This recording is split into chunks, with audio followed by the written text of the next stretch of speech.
Olá, bem-vindo ao STJ Entrevista. Eu sou Luiz Felipe Salomão, ministro do Superior Tribunal de Justiça. Luiz Felipe Salomão construiu a carreira acadêmica e jurídica no Rio de Janeiro.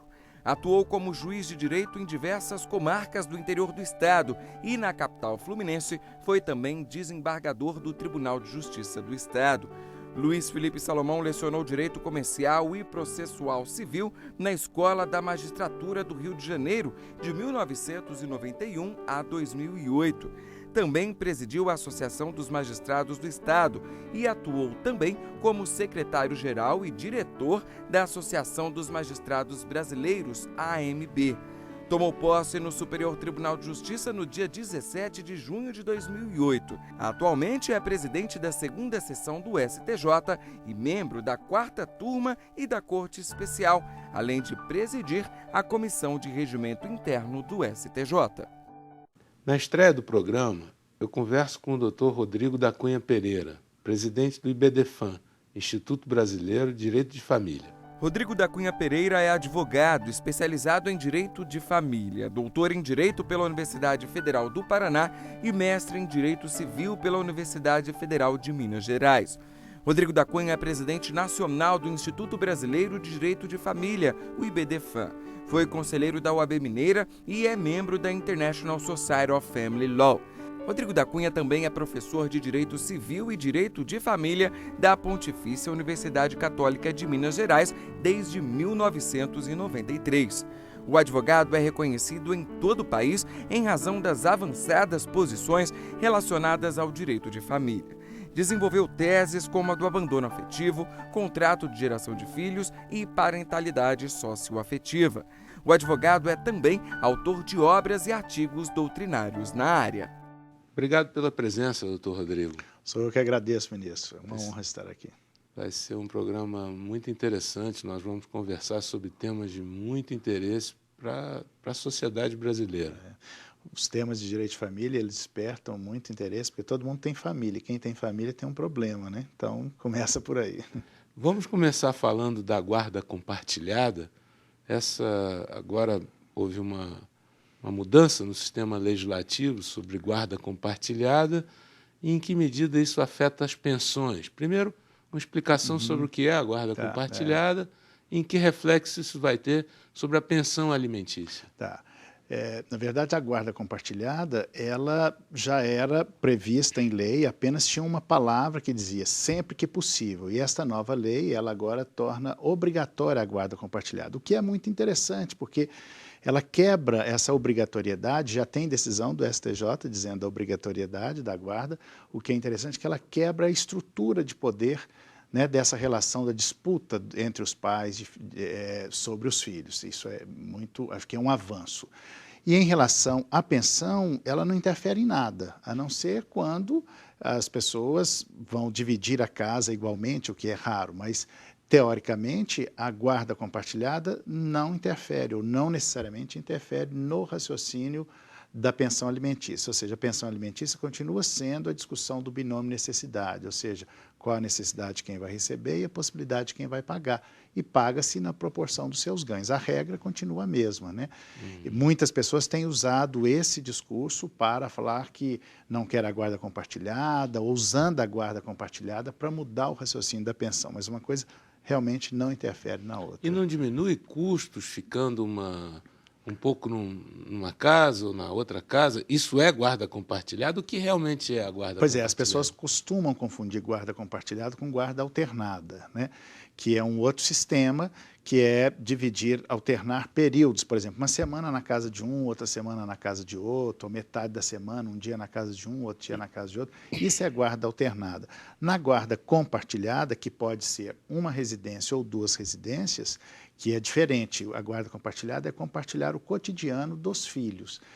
E, às vezes, pode ter, se a criança tiver duas casas, obviamente que terão despesas de duas casas, mas quem pode mais, paga mais. E, nesse sentido, pode até interferir um pouco, mas não necessariamente interfere no raciocínio da pensão alimentícia, que é aritmético, né?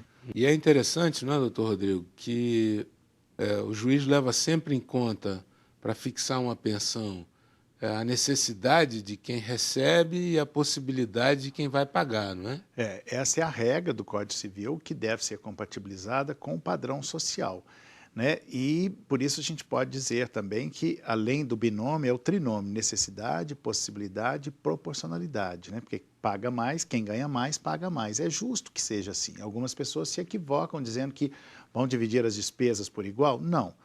Será por igual se ambos os alimentantes ganharem o mesmo tanto, né? E é só filho menor que recebe pensão ou pode cobrar do pai, da mãe, do genitor? Como é que é isso?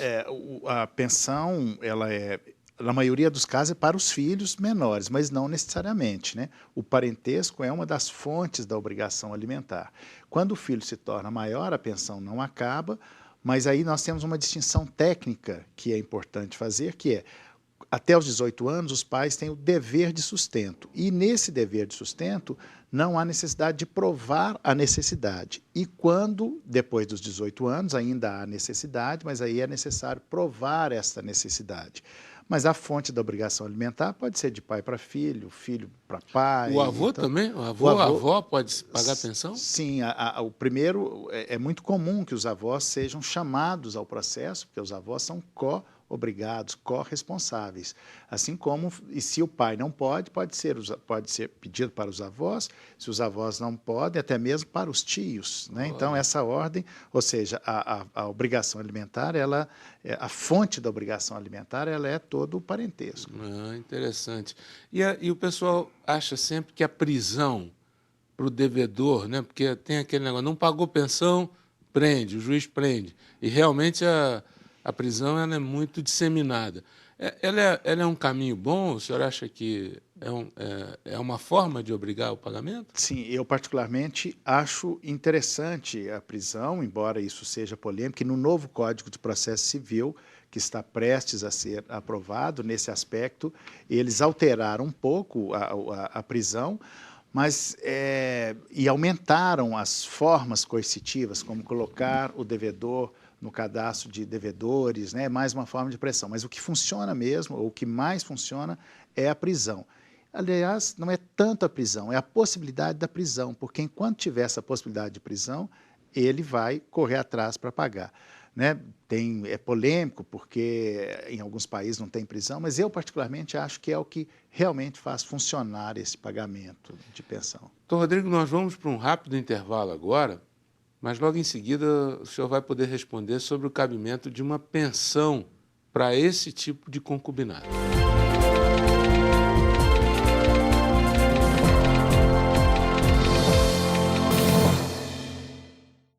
Você está sempre conectado ao Facebook? Nós também. Atualizamos a página do STJ o tempo todo.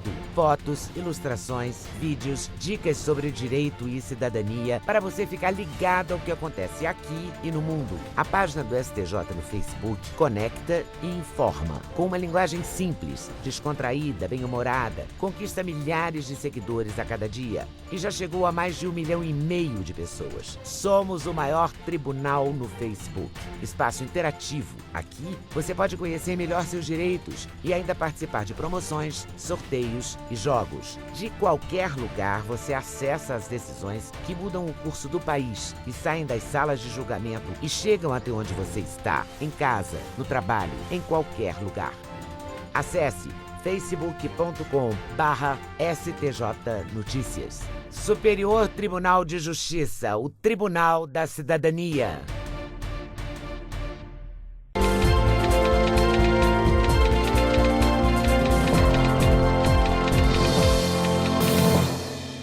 Rodrigo, nesse caso de concubinato adulterino, onde uma das pessoas não pode contrair matrimônio, ou porque já é casado, ou porque tem algum outro impedimento, nesse caso a jurisprudência admite pagamento de pensão alimentícia? Sim, e a jurisprudência vem oscilando no sim, no não. Isso está para ser julgado no STF, o STJ já se posicionou em algumas situações, E, na verdade, quando nós falamos de concubinato adulterino, o Código Civil chamou simplesmente concubinato, né? Porque ele acabou classificando. Concubinato é esse que é adulterino, que parte da doutrina considerava isso no campo do direito obrigacional, e a união estável. Então, concubinato adulterino, ou seja, o concubinato, ou seja, as uniões simultâneas, sempre teve concessão de pensão no órgão previdenciário, porque a Previdência, que é o nascedouro das pensões, né, e que ela não trata disso com nenhum conteúdo moral, ela sempre dividiu para a segunda, terceira mulher, ainda que paralelamente ao casamento ou a outra união estável. E isso tem aumentado muito na Previdência, talvez porque esteja quase quebrando a Previdência, a própria Previdência tem pressionado para que não se conceda mais isso. E em razão disso que esta ação, a própria Previdência entrou no STF e o Instituto Brasileiro de Direito de Família entrou também como amicus curiae para discutir se é ou não. O fato é que a maioria das decisões no país tem concedido essas uniões, concedido pensão a essas famílias que se constituem paralelamente, o que algumas pessoas chamam de concubinato adulterino. Interessante isso. Vamos falar um pouco de multiparentalidade e o cabimento ou não de pensão quando se trata de mais de um pai ou de mais de uma mãe. Isso é possível? Tá. A multiparentalidade é uma expressão que nós do IBDFAM, inclusive, inventamos e a jurisprudência, a doutrina tem absorvido. O que é a multiparentalidade? É quando tem mais de um pai, geralmente mais de um pai. Como é que isso começou? Primeiro julgado no Tribunal de Justiça de Rondônia, onde o pai biológico morreu, o padrasto criou o filho, e depois de 15 anos, esse filho disse, olha, eu tenho dois pais, o meu pai que morreu e o pai que me criou. Pediu, o tribunal autorizou e ele, ao invés de retirar simplesmente o pai biológico, ele falou, não quero retirar o pai biológico. Ele incluiu o pai socioafetivo, que também é essa expressão criada pelo Instituto Brasileiro de Direito de Família, e daí o nome multiparentalidade. Esse foi o primeiro caso. E daí surgiram outros, e a jurisprudência tem aceitado bastante, porque tem entendido, até por influência da psicanálise, que a paternidade e a maternidade são funções exercidas. Portanto, se tem algum pai ou uma mãe que exerce essa função, ainda que não tenha o vínculo biológico, ele pode se tornar pai também. Daí, uma resposta a essas questões que não tinham resposta até então, né? É possível que uma pessoa tenha mais de um pai ou mais de uma mãe. É o que nós temos chamado de multiparentalidade. É uma questão nova e instigante para o direito de família. E pode ter pensão alimentícia cobrada de mais de um pai ou de mais de uma mãe? Sim, os casos que nós tivemos de multiparentalidade, que os tribunais julgaram, o pai biológico havia falecido e, portanto, o outro estava em substituição. Mas eu entendo que sim, porque como isso tem evoluído, e evoluiu para a seguinte situação. Recentemente, o Tribunal de Justiça do Rio Grande do Sul julgou o seguinte caso. Duas mulheres quiseram ter um filho e buscaram um amigo, um par, um homem que queria também ser pai. O tribunal autorizou o registro de duas mulheres, duas mães e um pai. Nesses casos, se tiver uma briga, uma dissolução, ambos, ou seja, o trio tem responsabilidade, né? Porque não são só... são direitos e deveres, né? Portanto, eu entendo que sim. Mas isso não é muito simples, ministro, porque isso é muito novo no direito de família. Isso ainda está sendo desenvolvido, né? O próprio STJ acho que ainda não se posicionou sobre isso, ainda não chegou lá porque é muito novo, né? Mas verdade. É instigante. Por que alguém tem que ter só um pai, né? Eu não posso ter dois pais, né? Então, é uma mudança na estrutura familiar. Isso é muito interessante. Muito interessante. O que deve prevalecer? O vínculo biológico, o vínculo socioafetivo? Tem alguma hierarquia entre esses vínculos? Pois é, essa é a grande questão, né? Porque nós não podemos desconsiderar os vínculos genéticos, mas, ao mesmo tempo, eles não são mais importantes que os vínculos socioafetivos, né? Os vínculos de sangue não são suficientes para garantir a paternidade e a maternidade. Vide o milenário Instituto da Adoção, né? A própria família de Nazaré, conhecido, né? É o primeiro caso de paternidade socioafetiva, né? José era pai de Jesus, mas não era o pai biológico. Esse foi o primeiro caso de paternidade socioafetiva. Foi daí que surgiu, né, essa ideia. Na verdade, a teoria da paternidade socioafetiva surgiu a partir de um texto de João Batista Vilela, em 1979, que ele chamou a desbiologização da paternidade. Daí, de lá para cá, a coisa veio se desenvolvendo e essas questões também são novas, né? O próprio STJ e as decisões dos tribunais em geral, o STF ainda não se posicionou sobre isso, deve se posicionar em breve, mas essa também é uma questão polêmica. Acho que tem que só pesar em cada caso qual vínculo deve prevalecer. O que eu sei é que o vínculo afetivo ou socioafetivo, ele tem uma forte carga e tem um forte peso jurídico também, né? Nós temos aqui o que se chama de adoção à brasileira, né, que às vezes deturpa um pouco até o encaminhamento do que os pais que adotam podem ter boas intenções, mas, enfim, podia falar um pouquinho sobre isso? A adoção brasileira é uma expressão do direito brasileiro, né, que significa alguém que registrou o filho como se fosse seu, sem selo, né, e foi criando durante muito tempo. O caso mais comum é aquele caso trágico do Pedrinho, aquela criança de Goiás, que depois de 15 anos, mas é porque ele foi roubado da maternidade, mas foi uma adoção brasileira, quer dizer, uma adoção, mas é muito mais comum do que você imagina. Muitas pessoas, até pela dificuldade do processo de adoção, acaba transgredindo a lei, isso é ilegal, óbvio, mas alguém que foi lá, fez o registro, mentiu que era o pai. Depois de 20 anos, ele vai ser desconstituído? Claro que não, né? Mas a adoção brasileira, portanto, é essa expressão do direito brasileiro em que alguém registra o filho como se fosse seu, ou seja, ele intercepta, né? Ele não passa pelo processo judicial comum de adoção. Fura uma fila também, fura uma fila, que é a do cadastro para adoção.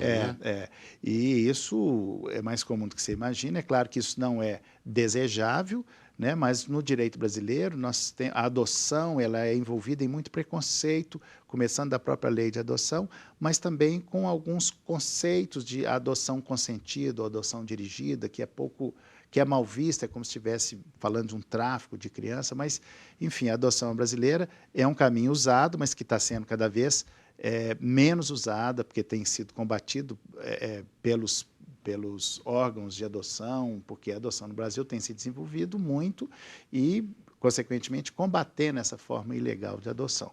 Mas ela existe ainda. Vamos voltar daqui a pouco para o tema que eu falei das uniões homoafetivas e da pluralidade de uniões que surgem a partir da Constituição de 88.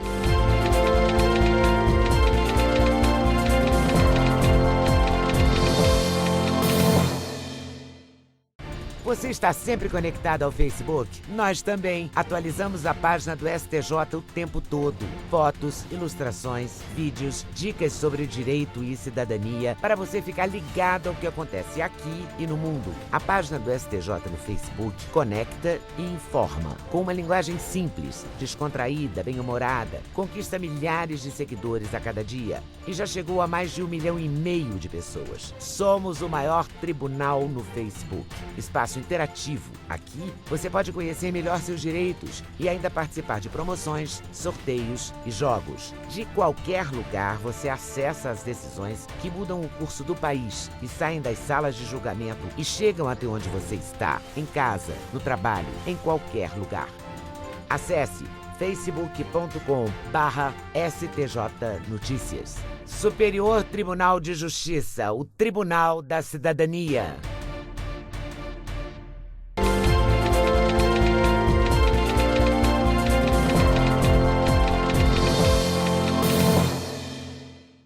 Voltamos a falar sobre uniões simultâneas, uniões homoafetivas, as consequências que isso pode gerar a partir do reconhecimento da validade dessas uniões. Vamos começar pelas uniões homoafetivas. As uniões homoafetivas hoje, elas têm o mesmo status das uniões heteroafetivas, né?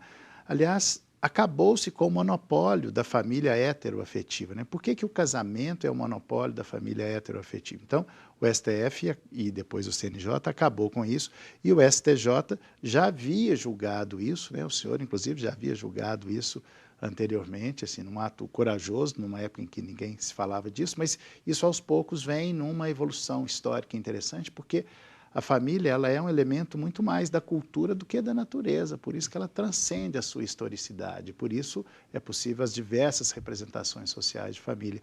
E o ícone dessas representações todas, e a que mais provoca polêmica, que são as uniões homoafetivas. Né? E é interessante perceber que a jurisprudência, né, a construção da jurisprudência, sobretudo nessa matéria da família e do reconhecimento dos direitos, primeiro da mulher, depois das uniões simultâneas, agora também das uniões homoafetivas, ela é uma construção da força da jurisprudência, né? Ainda bem que os tribunais têm se posicionado mais humanamente, né? É uma questão de humanidade, reconhecer ou considerar que todas essas famílias elas devem ter um amparo jurídico, né? E ainda bem que tem a jurisprudência, porque o Poder Legislativo não tem conseguido acompanhar esta evolução.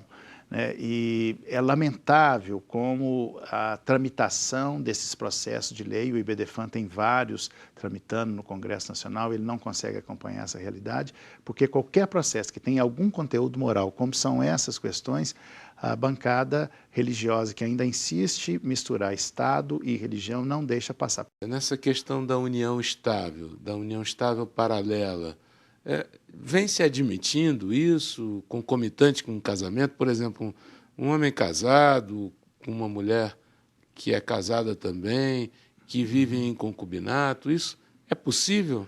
Sim, olha, essa realidade ela é mais comum do que a gente imagina. São milhares de famílias que se constituem paralelamente. Em alguns casos, a outra não sabe, em outros casos, ela sabe, faz de conta que não sabe. O fato é que isso é uma realidade que continua invisível. Né? A Previdência Social sempre dividiu as pensões, como nós falamos, né, nos blocos anteriores, e agora esse é o desafio. Por que esse desafio? Porque se não se atribuir direitos àquela mulher, porque geralmente é a mulher que é a outra, né? Dificilmente o homem é o outro.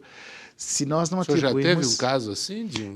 Já foi advogado de um Sim, caso assim? Eu já tive um caso que eu estou trabalhando atualmente, uma mulher que namorava um homem e ele teve uma relação com uma outra mulher, ela ficou grávida e ele se casou com essa outra pessoa e eles foram vivendo essa relação paralela. Teve 4 filhos com essa, que era a, entre aspas, concubina, e teve 3 filhos com a outra. E agora esse casamento acabou, ele trocou as 2 por uma terceira, e ela veio me procurar dizendo, será que eu tenho algum direito? Eu falei, olha, se você for pegar a letra fria da lei, não, mas a interpretação e as decisões, não é possível que tenha algum juiz que vai olhar e vai dizer, não, você não teve uma família, isso vai ter que ser tratado no campo do direito comercial.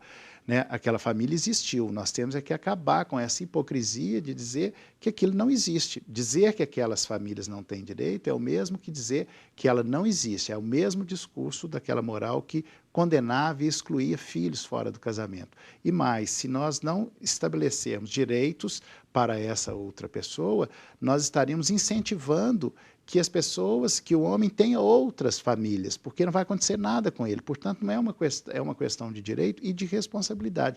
Não atribuir direitos a essa família paralela significa dizer que você pode ter quantas famílias paralelas quiser, não vai acontecer nada com você.